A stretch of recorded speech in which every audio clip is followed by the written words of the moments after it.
Welcome back, listeners, to the Mindful Journey podcast. And this is the space where we peel back the layers of modern living and look at what really shapes us, not just spiritually, but structurally. I'm your host, Sana, as always, and today's episode, listeners, is one that may feel less like a conversation and more like a deep mirror. We are diving into something most of us feel but rarely articulate: how the systems we are born into condition our consciousness, to some extent, maybe subconsciousness. Well, economic systems, religious dogma, medical models, education, and media narratives. Social media, they don't just guide our choices, they shape our very sense of self. And listeners, joining us today is someone who has walked both sides of the way. Aaron Scott, he spent nearly 2 decades on Wall Street. Yes, the belly of the beast. Then stepped out to ask the questions most people would like to avoid. He's now a conscious entrepreneur, host of the Evolved podcast, and also the author of his upcoming book, which is titled as of now The Architecture of Awakening, which is a guide for reclaiming who we are beneath this noise, this chaos, this clutter. And listeners, this episode isn't about blame, it is about awareness. So, if you have ever questioned why your inner world feels out of sync with the outer world, you're not alone, my friend. So, let's decode this matrix one illusion at a time. So, with that, Aaron, welcome to the show. And I'm absolutely thrilled to have you here with us. Thank you so much for having me. I'm excited as well. Aaron, this is fortunately, unfortunately, um, as time is passing, and personally, if I can speak for myself, I'm gradually, very gradually, able to realize, and I'm just thankful to the world of podcasting, that at least I'm able to have conversations with people who are kind of on the same line, on the same alignment.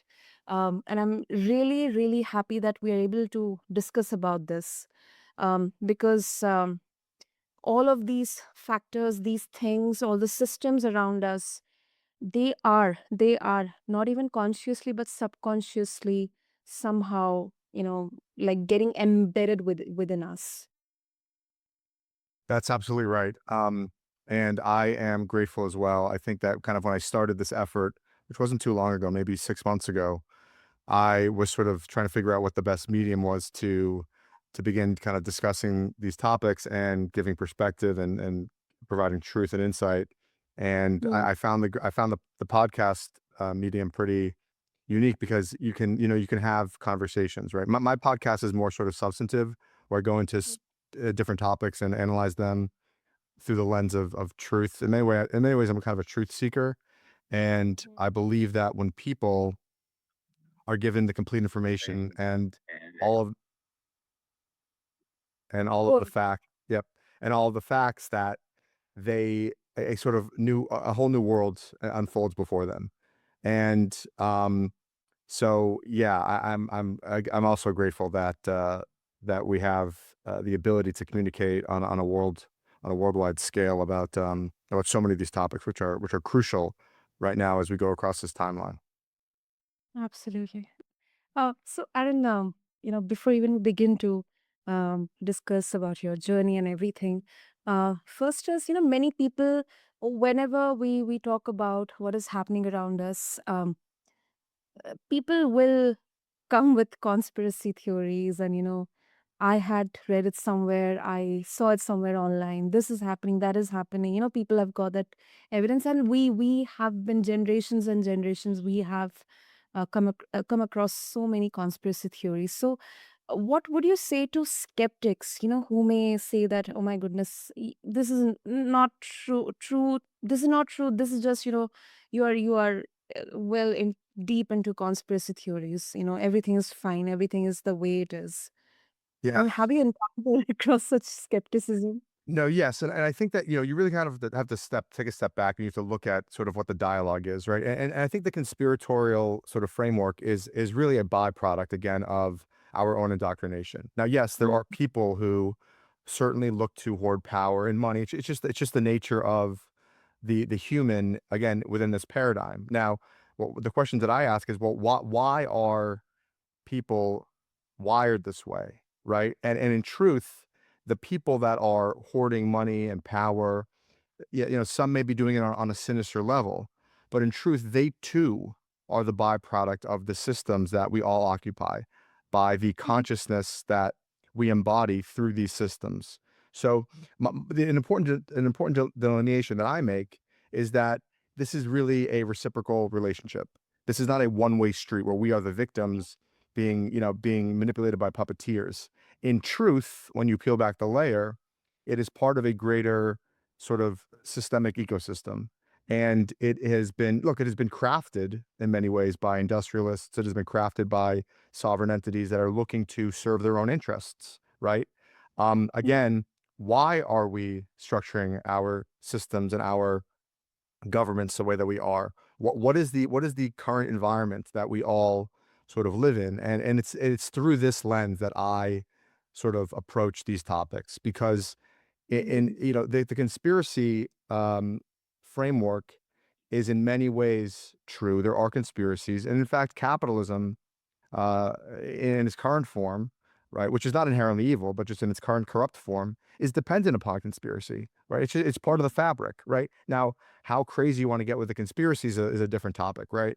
And but to say that there's no information suppression, there's no misinformation, there's no disinformation, it's to be completely unconscious, right? But this is not, in my opinion, a constructive path to a awakening and b to face the reality of the situation. And the reality of the situation is that, especially in the West, we have been, our entire foundation has been derived from industrial capitalists, and the real bedrock took form at the turn of the 20th century with, the robber barons, the monopolists, guys like Rockefeller and Carnegie. They literally structured our entire education system, our medical industry. Um, these systems are fully intact to this day, right? And when you understand that it was business interests, they were looking to create the education system, for example, was formed around the Prussian model. They were looking to create docile workers, people that would work in factories, serve a means to an end, in bureaucratic capacities. So when you understand that people, children, are being groomed or indoctrinated to look at their life a certain way, right?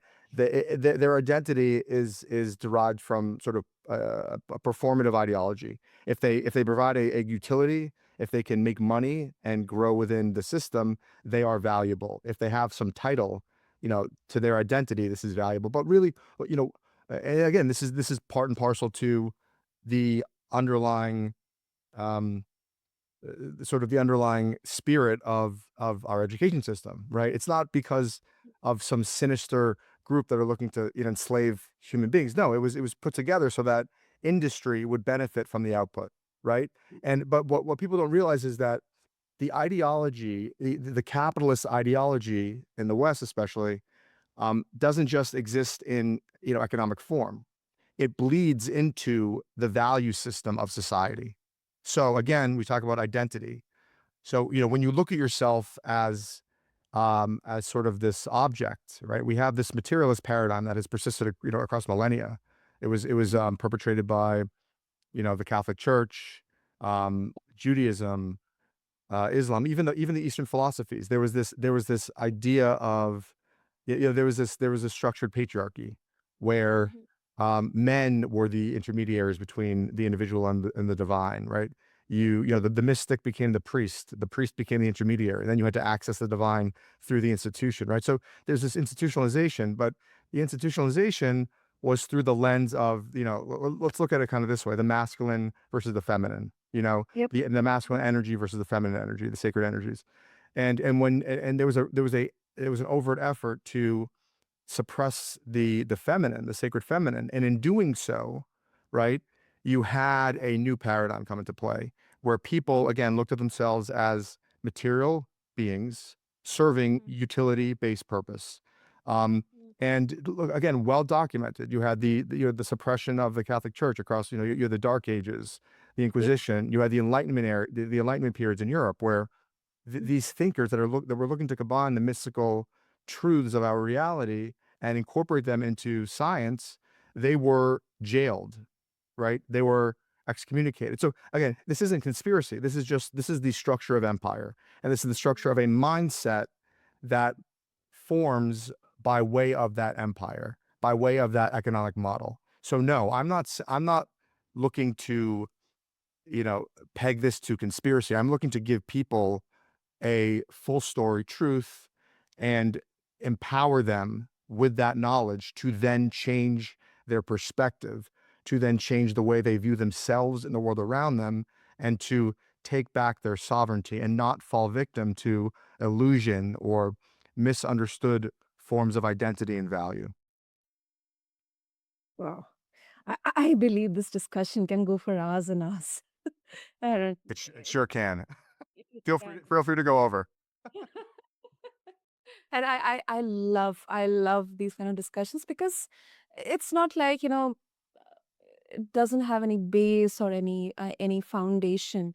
As you rightfully mentioned, through generations, civilizations, we have seen scientific temperament, curiosity, questions, people who are asking questions, people who are challenging the belief systems.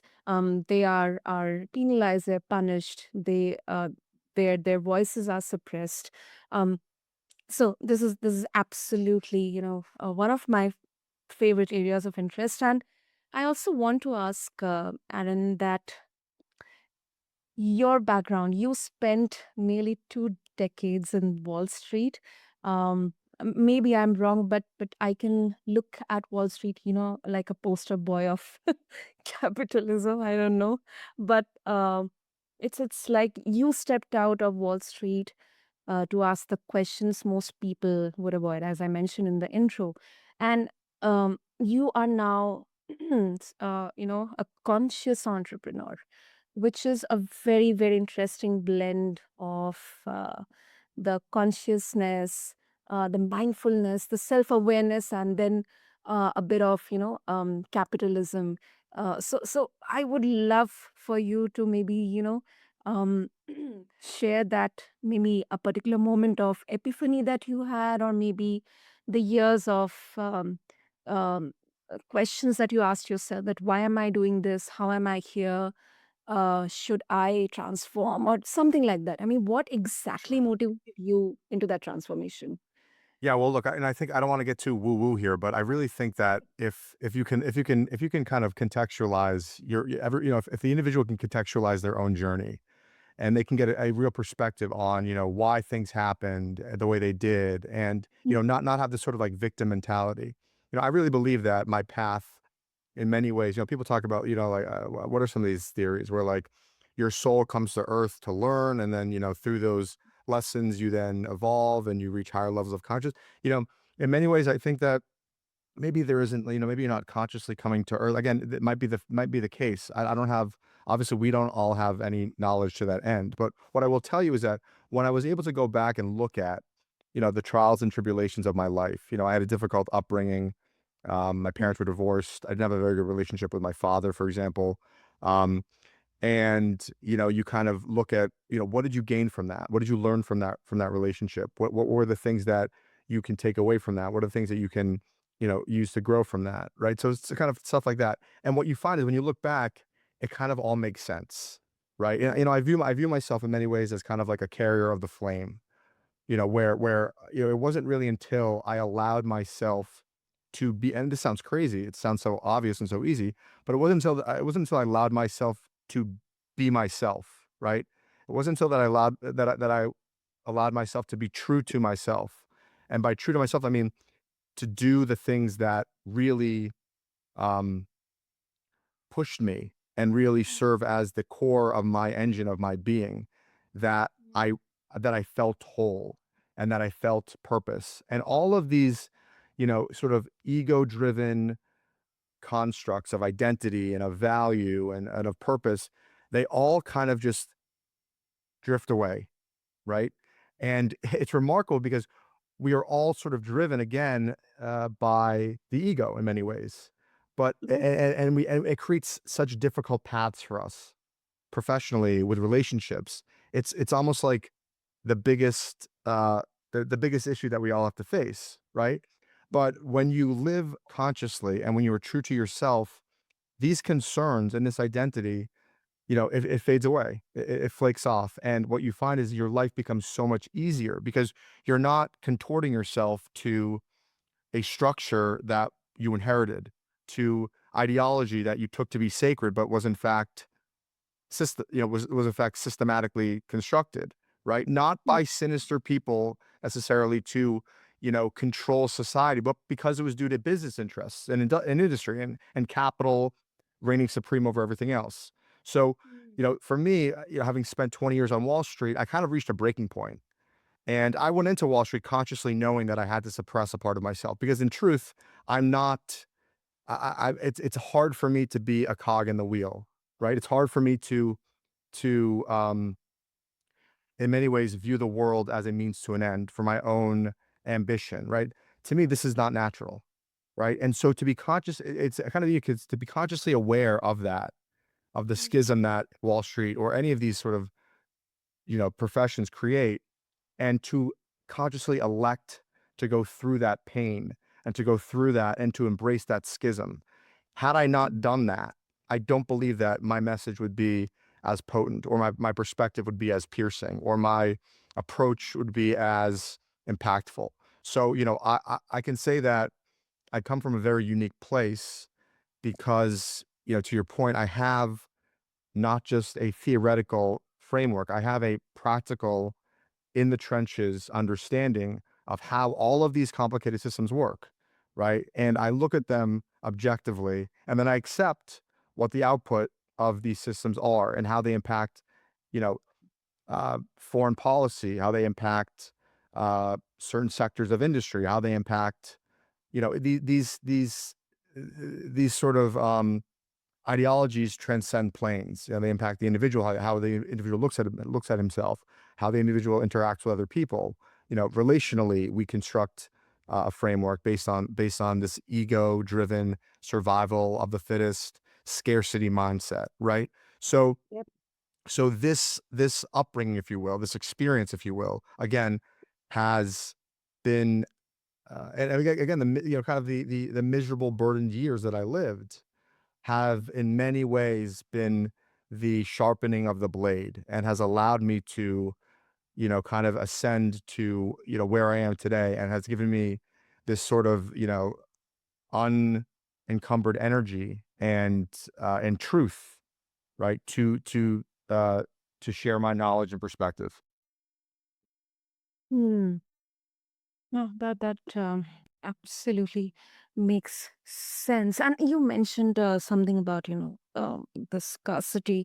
I would love to ask you, and this is kind of has been a huge dilemma, and once again a very interesting topic for discussion. That um, some people would say money is everything.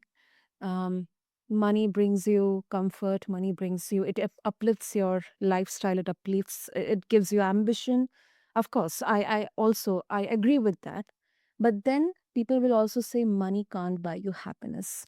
So I often wonder, Aaron, that are we participating in a system that trades our life force for security that's not even real? I mean, is it something like, that money is a truly an absolute necessity for survival, or is that a belief we have been conditioned to accept without question, like a Sure. sociological necessity? Sure. Yeah. And look, again, it's about perspective here. So look, money is a medium through which we can, simply uh streamline the purchase of goods and services, right? But right, so it's necessary. It's necessary. I think it's efficient and I think it's great. The problem is when you identify with money. when you identify with the material goods that you have, when you when you sit back in your, when you sit back in your chair at the end of the day and you say, "Oh, my bank account went up this percentage, and oh, I've got this great car, and I love this life." Okay, look, these things are good. It's nice to have nice things, but Mm, when you allow those things, when you allow those material goods, when you allow your job to create your identity, this is an illusion. And the pervasiveness of the pervasiveness of this illusion is quite toxic if you look at how it's manifested itself in, across the globe. Because yes, people need to survive, and yes, again, money is important, but it's about anchoring yourself in your truth and then participating in society. And a sort of underlying theme here, and this is something that I truly believe in, is life is really all about balance. But it's mm, about balance within the right frame, right? So again, this is why I have a problem with a lot of the spiritual movements where, people think that that the right way to approach this is to live outside of society and to transcend this realm and to blah blah blah. But this is just as bad as a worldview that is entirely, material based. We call it like the sacred masculine versus the sacred feminine, right? It's mm, if you live your life solely driven by ego, fear, by this, materialist worldview, you are obviously hurting yourself, and you are living a fractured identity and a fractured life, and you will not find happiness, because at the end of the day, money does not provide happiness. Money provides stability, and it should be used as a tool, not as a mechanism of enslavement of yourself, your identity, and of the way that you approach the world around you. yep, yeah, yeah. I couldn't agree. So I mean, and we could talk about that on a high level, but in truth, and this is something important that people have to take away from this, the system that we've created, the corrupt capitalist system in the United States, for example, you know, these systems are ever evolving. We have allowed capital and the globalist capitalism agenda to reign supreme, where capital reigns supreme, where countries are left as a sort of side thought, where the unique culture within those countries, where the unique individuals within those Mm, countries are secondary to capitalism, because it's capitalism in its current form. Sorry, it's capital in its current form as the end all be all. And when you do that, naturally, you fragment the world, you fragment people, and you force people to accept that that unconscious value system that they don't realize they're accepting, that they think to be divine, that they think to be the way to live their life, when in truth, it's simply a construct. And you can opt in and opt out whenever you want. But I believe that it's in real awakening, real enlightenment, real experience is the blending of the masculine, the feminine, of the material world, the spiritual world, of your profession, your utility, but coexisting with the spiritual side of you. So doing things that nourish your soul, they may generate money, but you're being true to yourself, right? Not mm, not accepting using people as a means to an end, not accepting exploitation. People can write it off because they say, "Oh, this is life. This is just the way it is." Guess what? mm, It's eroding you, and you don't even know it. It's impacting you, and you don't even know it. It's about reframing your identity, reframing your value system, and realigning with yourself. It sounds so obvious and so easy, but people are blind to this. And this doesn't stop with individuals. You can create regenerative economies. You can create, mm, while the way that we're framing artificial intelligence right now is the most sort of acute example of this. Artificial intelligence in its current framework. I just did an episode on this, but it's about increasing efficiency. It's about increasing power. It's about increasing utility. It's serving the interests of this of capital, and mm, we're falling into the same trap that we always do, right? With all of these systems, they all serve capital right now. We have a mm, corrupt, medical industry in the United States. We have an education system that has been formatted around performative identity, right? What value do you have, and how much money can you make as a result of your education? That wasn't the way it always was, right? So we have the ability, all of us, to consciously reframe these systems. Why can't we use AI to enhance human consciousness, to enhance the human experience, to redistribute wealth, to improve autonomy and sovereignty for everybody?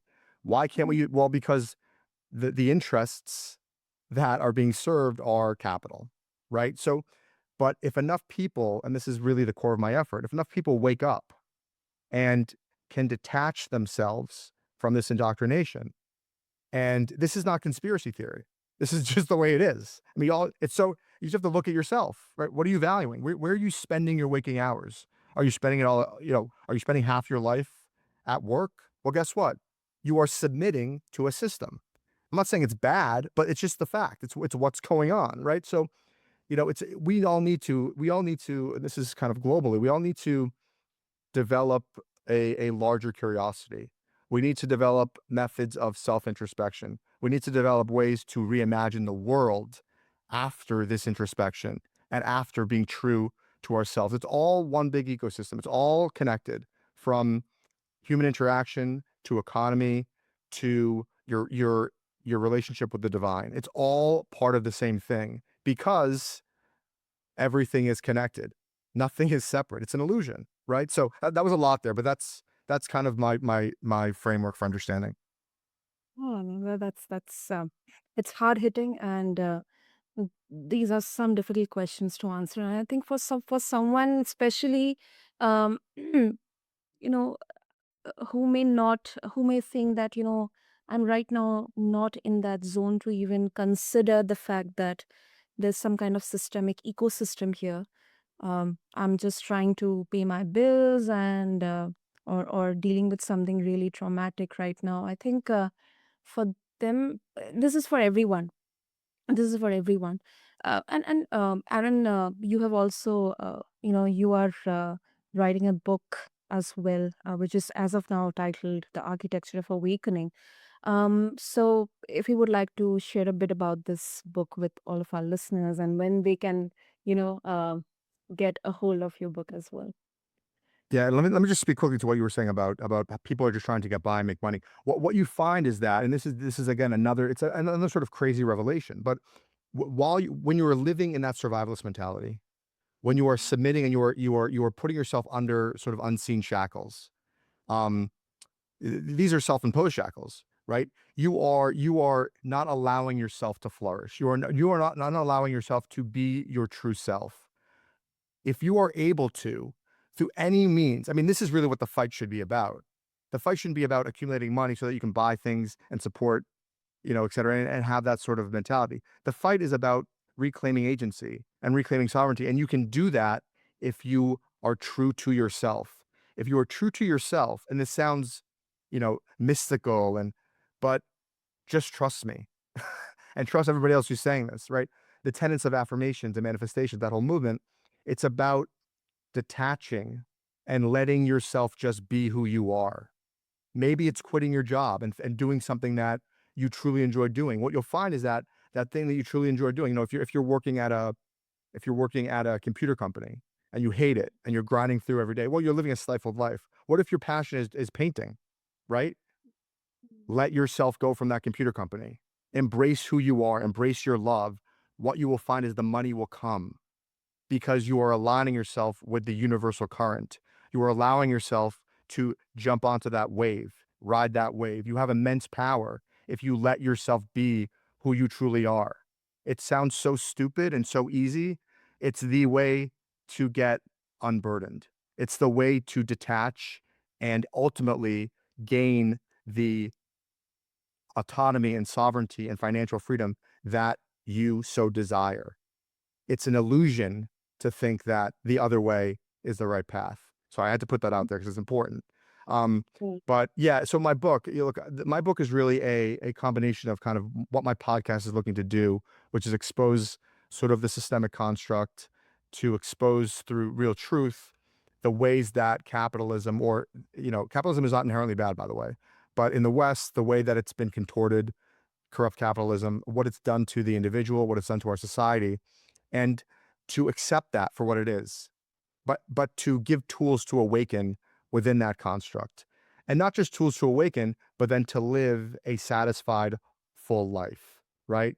And I think that it's going to be a transformative book for many people because it's putting things at the forefront in a tangible way that they can grab onto and that they can reclaim agency and reclaim those things that they are so lacking and that they are so in need of. You know, I have I talk about sort of awakening and why truth and awakening yourself to truth feels unsafe, right? Awakening is often like romanticized, where we imagine it as sort of sudden, like a blissful experience, like a euphoric breakthrough, right?